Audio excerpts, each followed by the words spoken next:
Bible, the mark of the beast is a mark that will be forced on people during the end of the world.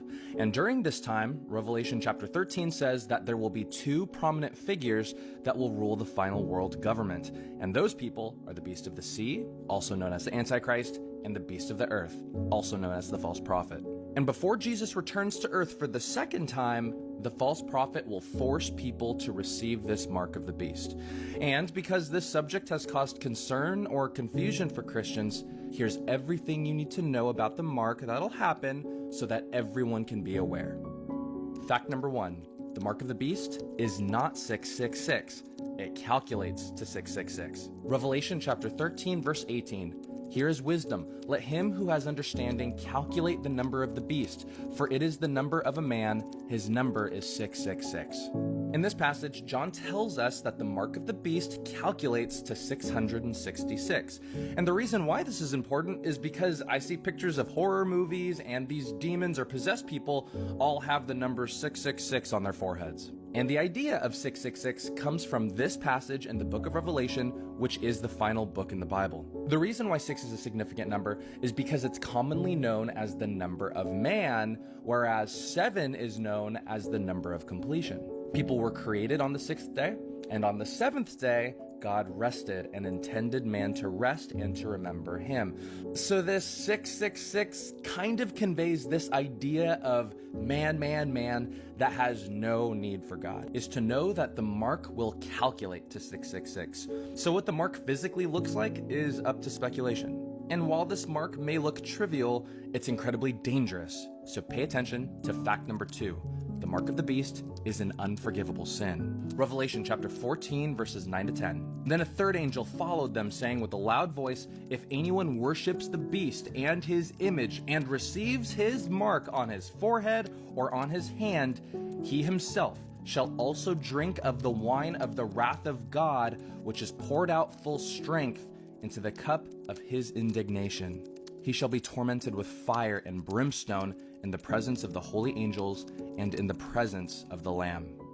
In this passage, John sees an angel talking to people, and he's saying if anyone worships the beast or the Antichrist and receives this mark on their forehead or hand, they will endure God's wrath and be tormented with fire in the presence of God and his angels. So please understand the gravity of this passage. People who receive this mark will receive God's wrath, and this wrath is felt in the lake of fire, which is the second and final death. Christians have asked me in the past, what if someone gets this mark on their hand, but they cut their hand off? Can they still be saved? And the answer is no, because this passage says that anyone who receives the mark will go through the wrath of God, and the fullness of God's wrath will be death in the lake of fire.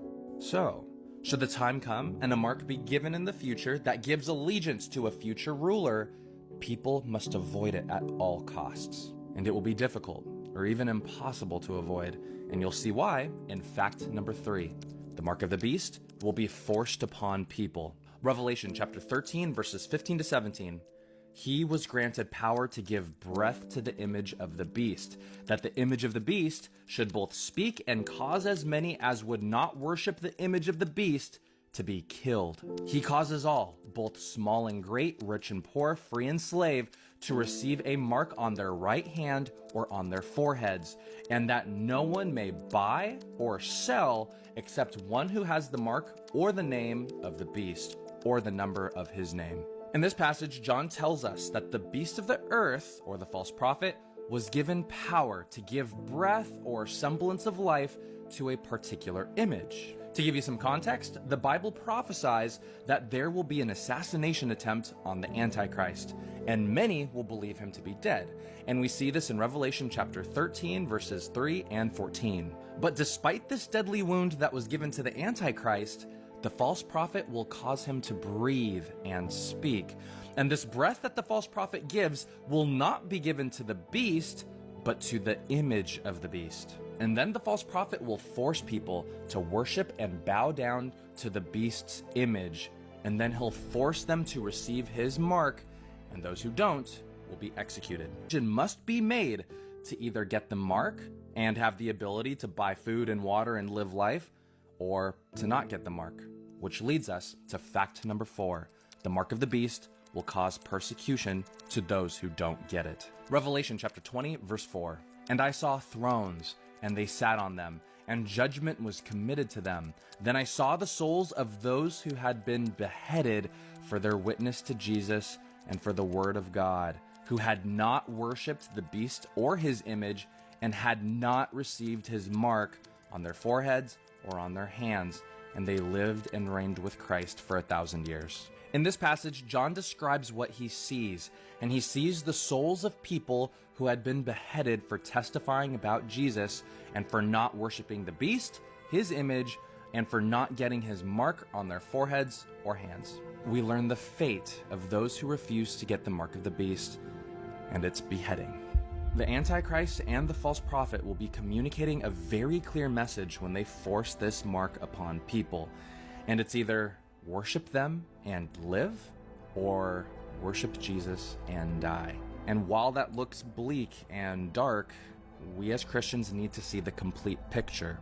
For those who choose to get the mark of the beast, they will get to live for a time, but as we learned before, the mark of the beast is an unforgivable sin, and those who get it will be damned for all eternity, and they will bear the wrath of God in eternal flames. And for those who don't get the mark, yes, they will die, and they will die by beheading, but their pain will end, and they will rule with God forever afterwards. So simply put, people at this time must choose.